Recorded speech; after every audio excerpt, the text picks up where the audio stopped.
Hello and welcome. I'm Sara Lobkovich, strategy coach and objectives and key results activist. Today, I'm answering a question from my recent live stream that I wasn't able to answer live. How do you foresee generative AI helping in strategic planning and the creation of OKRs? This is a super juicy question since there's a lot happening and there's a lot of momentum in this space around this question. Leading OKR platforms, for example, are rolling out integrations with the large language model to help make creating objectives and key results easier and faster and more automated. I will say I was an early adopter of ChatGPT and now Microsoft Copilot since I saw the potential right away to use the models for reducing some of my cognitive overhead around certain tasks, especially like summarizing content and stuff like that. The thing to remember is that generative AI, when it's not hallucinating, is good at giving an answer about what it's trained on. So it can be helpful for answers about fairly discrete known scenarios that it might have been trained on. You always have to watch out for the garbage in, garbage out problem. But I've personally trained models on the structures that I use for objectives and key results, and when I'm creating goals around more known areas of business life, sometimes I use the models to create a rough draft or an example. And that saves me time on the initial cognitive overhead of coming up with the first ideas. For some purposes, it gives me enough of a start that it's worth the time of using the model versus just writing from scratch myself. I'd say best case if I'm writing a new set of example OKRs for a scenario, the generative AI tools get me about 30% of the way there.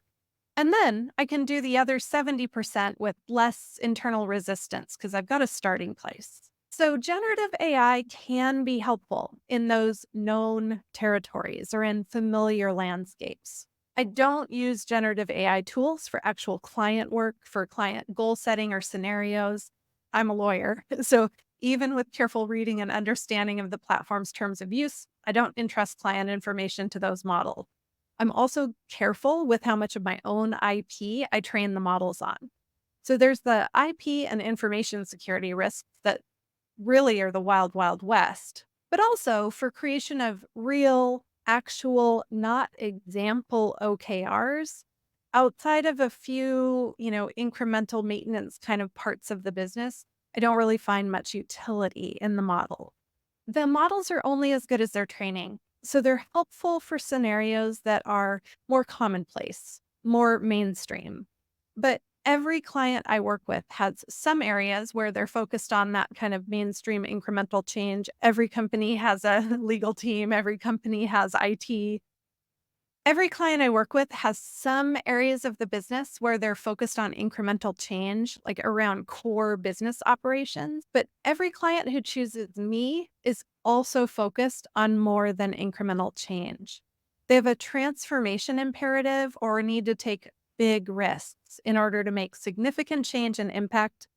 And when we're stepping into uncertain or unknown territories, so think hypergrowth, innovation, transformation, that's where I don't bother with generative AI, since the models just aren't trained to guide us well in unknown or uncertain territories or in speculative or experimental realms. Now, there are some organizations that just want to have objectives and key results, and anything is better than nothing. So, in that case, you might be able to ask ChatGPT or Copilot to create objectives and key results for you and find that what it generates is better than nothing.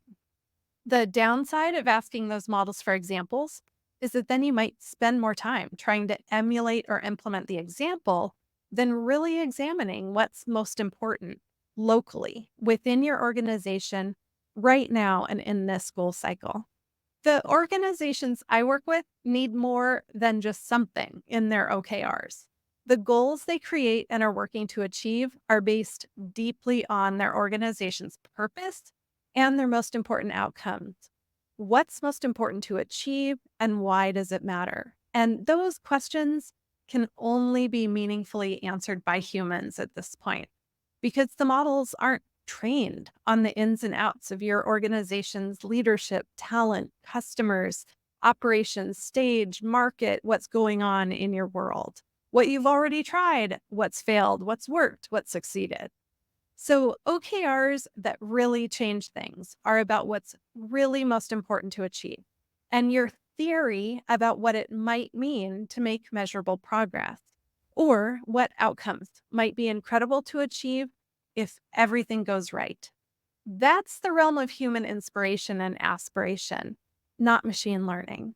The process of creating no BS OKRs that actually change things and make an impact is a messy human process of noticing and organizational truths and facts and observations and human insights and ideas. And the process of creating OKRs is not just about setting goals.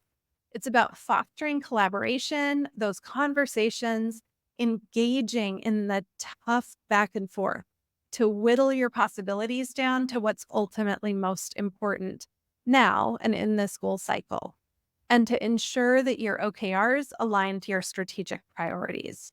What's most important when creating organizational OKRs intended to actually drive outcomes is not the rote creation of goals. What's most important is that messy back and forth, the conversations and alignment effort that take place to actually make meaning together. And that job, for now, can only be done by humans. I'm Sara Lobkovich, and I help changemakers and status quo challengers set clear goals, stay focused, and build cultures of growth and high performance. For more information, visit findrc.co and drop me your questions about goals, objectives, and key results and career fulfillment for you revolutionary leaders and thinky doers. See you next time.